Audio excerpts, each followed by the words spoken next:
Hindi naman masama ang maniwala sa mga bagay na parang imposible.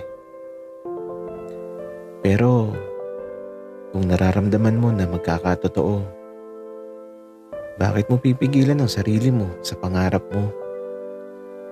Basta ang gawin mo, lagi kang humakbang patungo sa tunay na nais mo.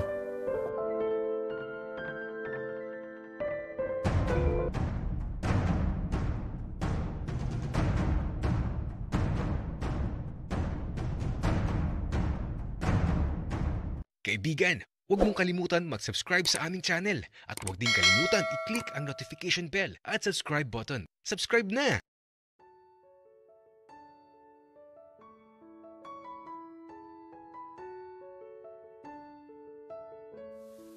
Sino kaya yung dumating?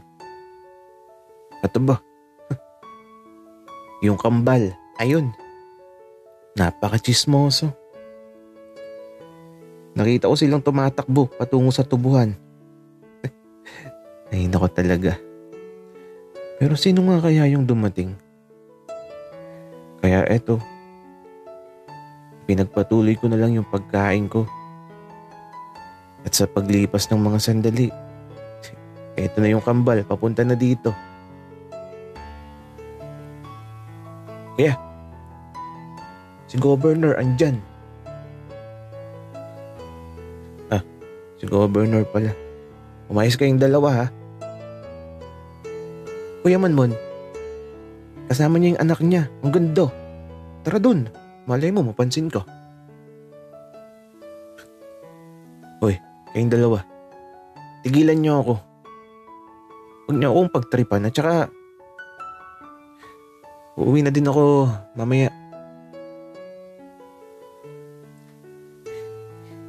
Kuya, napaka-KJ mo naman. Pero, kuya, sasabay na kami sa'yo pag uwi. Sige, sumabay na kayo at si nanay din. Sabihan nyo at baka hanapin tayo. Kuya, si nanay baka gabi pa umuwi yon. Susunduin na lang namin mamaya.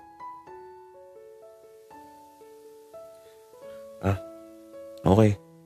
Sige. Kaya, diyan ka muna ha. Makikichismis muna kami kay Governor.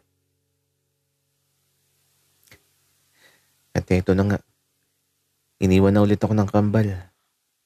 At sa paglipas ng mga sandali, ang hirap talaga maging masaya sa lugar na to. Kasi, naaalala kong nakaraan.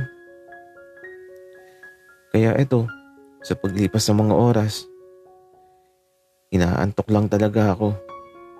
At bago pa mag 4 PM, eto na ulit ang kambal. May bit-bit na plastic. Kuya, tara na. Nagpaalam na kami kay nanay. Sabi namin, kasabay ka na din namin. Ang dami yung take-out ah. Siyempre, panghapunan natin mamaya at aabot pa hanggang bukas. Tsaka, kuya, yung sinasabi namin sa'yo na magandang babae, itinuro ka namin kanina. Cute ka daw. Alam nyo, kayong dalawa, puro kayo kalokohan. Tara na, umuwi na tayo. Kuya, bakit ba napaka-choosy mo? Hindi ako choosy. Manahimik na kayo. Kuya, ano ba kasing gusto mo? Siguro, yung nagbigay ng lollipop. Hoy, manahimik na kayo. Napakagulo nyo. Tatahiin ko na yung mga nguso nyo eh. At eto, nag-usap na yung kambal. Sino nga ba yun? Bembem? Si Enzo yun, Junjun. Sabi ni nanay, Mabait daw yun. Tapos, sobrang yaman. Alam mo, Bembem, kapag nakita ko yun, si Kuya Enzo na yun, bubugbugin ko yun. Gagi ka, Junjun. Bakit mo naman bubugbugin? Iniwan niya si Kuya Monmon dati eh. Kaya, bugbog siya sa akin, Bembem.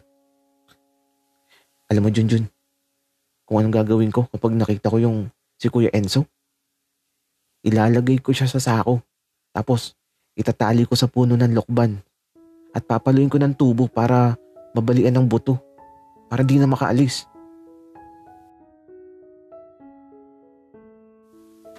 Hoy, Kabal. Ano yung pinag-uusapan nyo? Bakit parang napaka-violente nyo ata?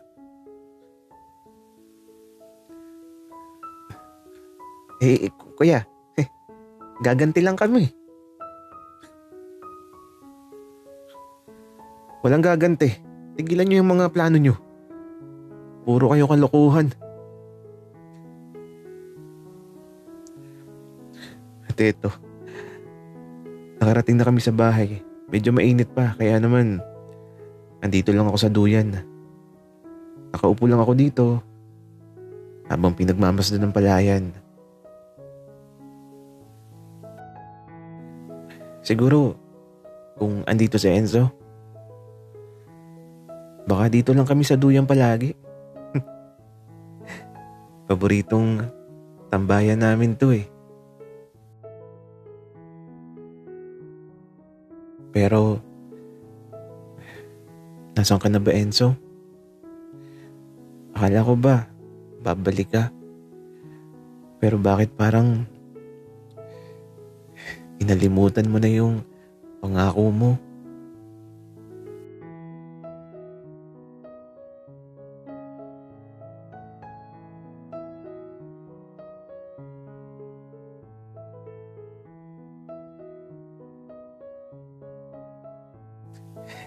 Kuya,